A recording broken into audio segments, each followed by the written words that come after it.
Meron ulit dito na CT100 ng Kawasaki, black ulit ang color ng combination and white. So ito, cash price dito guys, 24,000 lang. Tapos may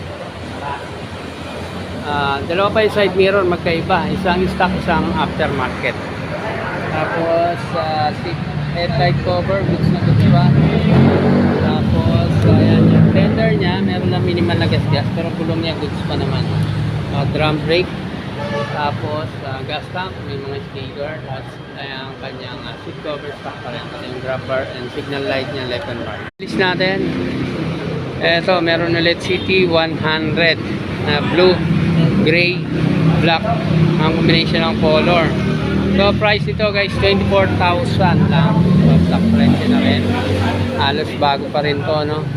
Lalo pag napaliguan to. Wala lang side mirror, left and right. Handle grip, brake lever, stock pa rin. Stock, signal light, headlight, stock pa rin. Fender, goods pa rin. Gulong, ayan, makapal pa naman. Around 60 to 70%. Tapos naka-drum brake, boss.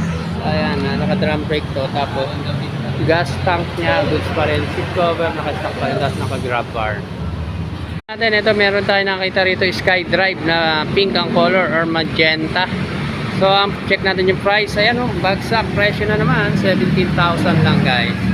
Tapos ayun na itong SkyDrive, wala na to side mirror guys, pero ayan, may mga decals na sticker.